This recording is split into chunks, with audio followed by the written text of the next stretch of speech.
Well, hello there, space monkeys. Welcome to Political Fight Club.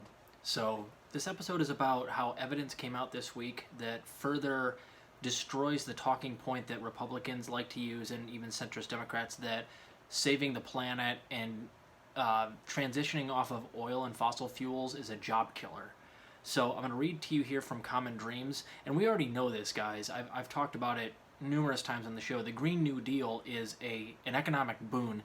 It's going to create 20 million new jobs minimum. And as they found out in this study, there's really not that many non-transferable jobs from the oil and gas industry that would need to be retrained, honestly. So it really doesn't destroy as many jobs as you think it does. So I'm going to read to you here. At the Center for Economic Policy Research, economist Dean Baker and researcher Aidan Lee found that while a reduction in the use of oil and gas will lead to job loss, even aggressive action by policymakers would affect fewer workers than the number of workers that employers typically fire or lay off in a single day. Quote, saving the planet is not a jobs killer, CEPR said.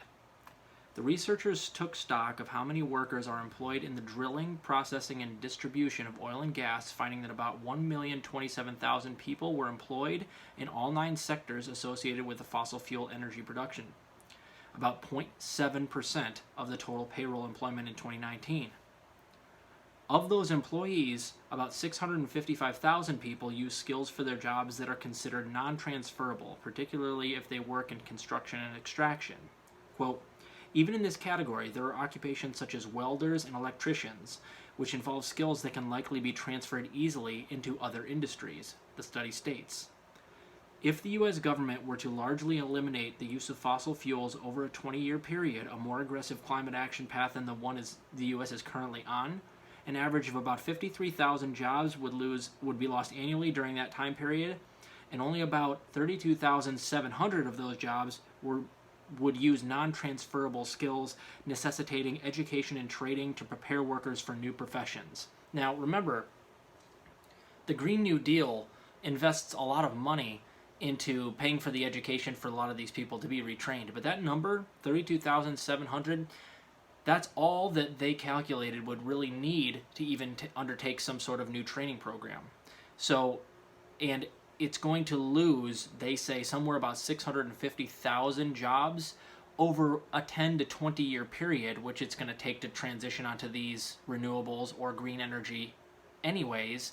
So it's going to create 20 million new jobs and we'll lose 500,000. And the vast majority of those are not going to be jobs that you can't easily switch into a different industry. Now remember, Ed Markey's and AOC's Thrive Act is the first step to the Green New Deal, and it not only pays for people to get the training that they would need to transition to a different field, completely paid for, but it also gives you a pension if you decide to retire. So if you're old and you've been doing this your whole life and you don't want to learn something new, it will pay for, I think it's over a 5-year pension if you want to retire early. And that's at your full benefits and full wage. So it does absolutely ease the tension for all of these people. So I don't want to poo-poo that these people, there's not that many of them, so they don't matter. They do. But the Green New Deal takes care of that. And if you want to talk just numbers in terms of job creation, 20 million to about 650,000 lost transitioning to green energy. So this talking point is done. The one that says that transitioning to renewables is a job killer, it's just not true. Because the vast majority of people that are working in gas and oil, not the vast majority, but the majority of them, have transferable skills that they can take to other industries. And the people that don't have transferable skills have plenty of options when we do transition off of gas and oil. Now, it's happening, guys. We're going to have to get off of fossil fuels whether we want to or not. The sooner the better. And we're having to deal with all of these, crazy extreme weather events because of climate change. We're having to deal with, massive forest fires during the summer, and these huge blizzards in Texas during the winter now, and these hurricanes that are hitting way more often and enormous. They're bigger than normal. More tornadoes every single year. Guys, we're gonna have to transition off these things anyways. Let's invest in green energy, and the talking point that it's a jobs killer is just false. This states it right here. So the sooner the better, guys. And like I said, I've said numerous times on this show, we really need to get it under control by 2030.